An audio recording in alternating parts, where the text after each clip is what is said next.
So as I'm wrapping up edits on The Dormant Titan, I'm thinking back to how many changes it's gone through throughout the various drafts of the book. Today I'm just going to talk about my process for working with different drafts of books and how I know the number of drafts that one of my books needs.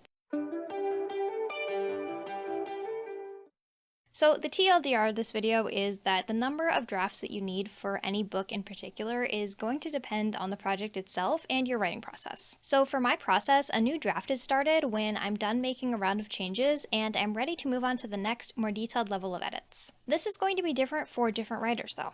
Some people use what is known as a zero draft, which I think is most common among pantsers/discovery writers. So a zero draft is basically just a very short draft of the book where the purpose of it is just getting all the ideas together and trying to experiment with different ideas to get a cohesive story put together. Now to me, this is just kind of a different outlining method, but that is just how an outliner sees the world. Instead of just conceptualizing the different points of your story, you're just working with them in a shorter form of themselves to see how they work together with the other elements. So personally, my outlining process is really detailed. I like to have pretty much the whole story figured out before I begin writing. The purpose of my first draft is just to write a rough version of every scene in my outline and see if there are any places where I need to add scenes to make the story cohesive. Usually there are a couple.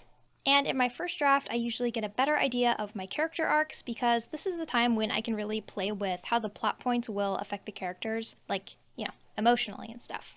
So my drafting process is also pretty structured. That's just how my brain works. I like to have different goalposts that I can work towards, and that just helps keep me motivated while I'm writing. So my first draft is also focused on making sure that I have a tight story, so writing a really short version can actually help me figure this out. It lets me keep big picture stuff in focus while figuring out what other areas I need to elaborate on. I know my first draft is done when I have written every single scene in my outline, added any bridge scenes that I thought of along the way, and have a completed story. Once I finish a draft, I like to save it off as its own document, both just for looking back in the future and also just in case I totally mess something up in the next draft and need to go back to a totally clean version. So my second draft is where I do a lot of adding words. For book 1, my first draft was somewhere around 55,000 and the finished book was 79,000.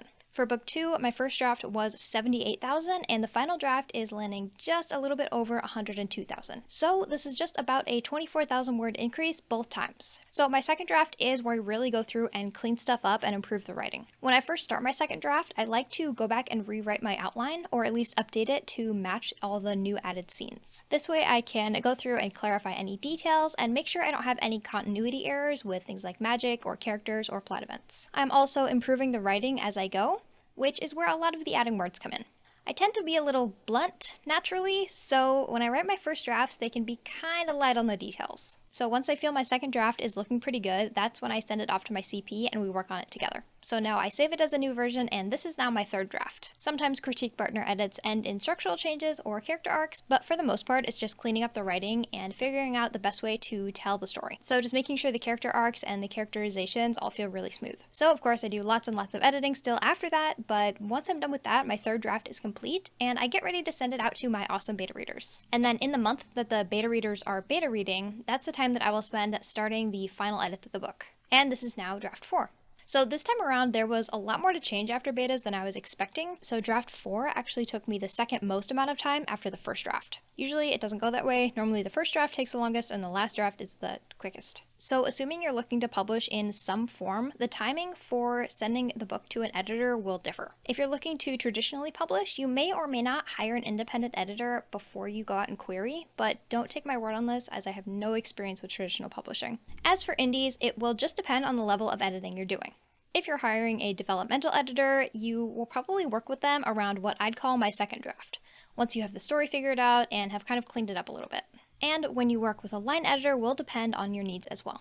You can do this after critique partners and beta readers or before both. It's just up to whatever works best for you and your story. So how you define and organize the different drafts of your book aren't really all that important, but as long as you've got a process that's working for you, you're good. If you'd like to dive into the world of Alexia, you can check out Age of the Gods, which is a free short story I'll have linked down below.